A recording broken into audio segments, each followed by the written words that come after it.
Бұл жерде екінші статьяда 5-ші пункт киргизилип атат да. Спортчыларды даярдоо боюнча дене тарбия жана спорт багытындагы аккредитацияланган коомдук бирикмелер Кыргыз Республикасынын өкмөтүнүн алдында жооптуу деп. Ошол аккредитацияланган деген ар бир спорт зал, ар бир мекеме аккредитациядан өтөбү. Ошол туура түшүнүп атам мен.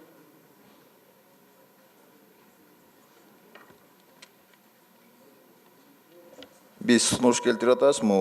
Сиз жогоруда айткан 6-чы статьянын 7-чи пунктусун ушул спорт федерацияларынын аккредитацияларын баш тартуу боюнчачы. Бул биз коопсуздук кеңеши менен чогуу былтыр бир иш пландарды бекиткенбиз. Ошонун алкагында ушул пункту жокко келтирели дедик. Бул баягы коррупцияга каршы бир биздин кадамыбыз депчи. Ошондуктан спорт федерациялары бул аккредитация өтпөйт.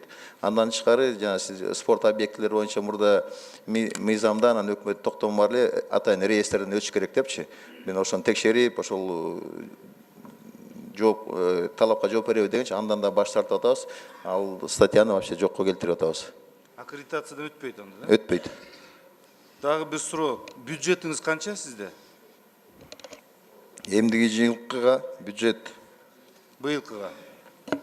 Эмдиги жылкыга бюджет 711 миллион болуп бекитилди. 711. Ооба.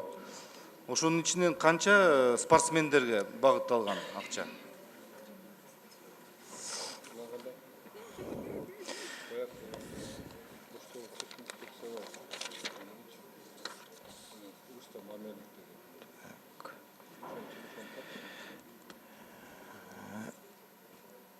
Спортсмендерге 146 миллион командировка жанакы мелдешке барып, машыгып эки жакка баргандарына 146 миллион, андан тышкары питаниясына 92 миллион. 12? 160 миллион. Бул жетиштүү? 146 бул жетиштүү эмес. Эмне деген үчүн биз башка мекемелерге караганда биздин эң негизги жумуш бул баягы спортсмендерди тренировка кылдырып, аны мелдештерге барган. Биздин эң негизги статьябыз ушул командирование болот. Анан бул жетиштүү эмес. Биз өкмөткө биздин сунушубузду бердик. Муну дагы бир 30-40 миллионго көбөйтпөсө, биз жылдан жылга кыйналчу болуп бартабыз, кыйналып бартабыз. Жакшынакай бир спорт сарай куруу боюнча кандай ушул демилге барбы? Анан кийин эгерде демилге болсо өкмөттүн карамагында кандай каралып атат ушул маселе? Спорт сарай боюнча биз жанакы государство частное партнерствонун алкагында Малый аренага жакшы имараттын проектисин чийгенбиз. Тилекке каршы ал мыйзам өтө татаал жасалып калыптыр. Ошондуктан 2 жылга чейин ушул өтпөй жатат да. Анан башка жолдорун азыр карап чыгып атабыз. Тилекке каршы бүгүнкү күндө аны мыйзам жагы менен өткөрүш государство частное партнерство өтө кыйын болуп атат. Канча экен долбоордун баасы канча?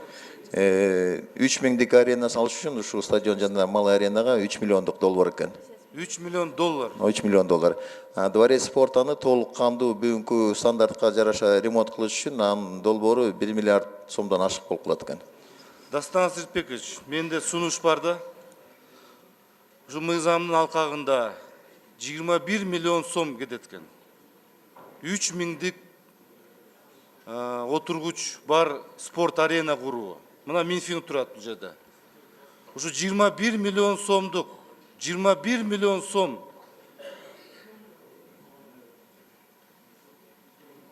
Эки жүз 10 миллион. 210 миллион. Жок, кандай?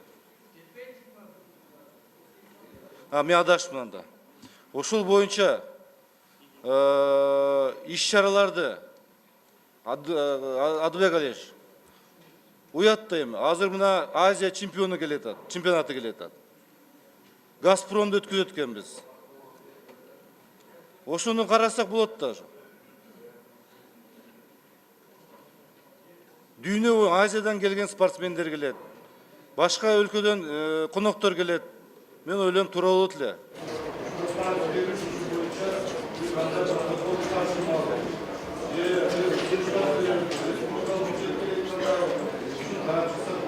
Рахмат, сунушту эске алабыз.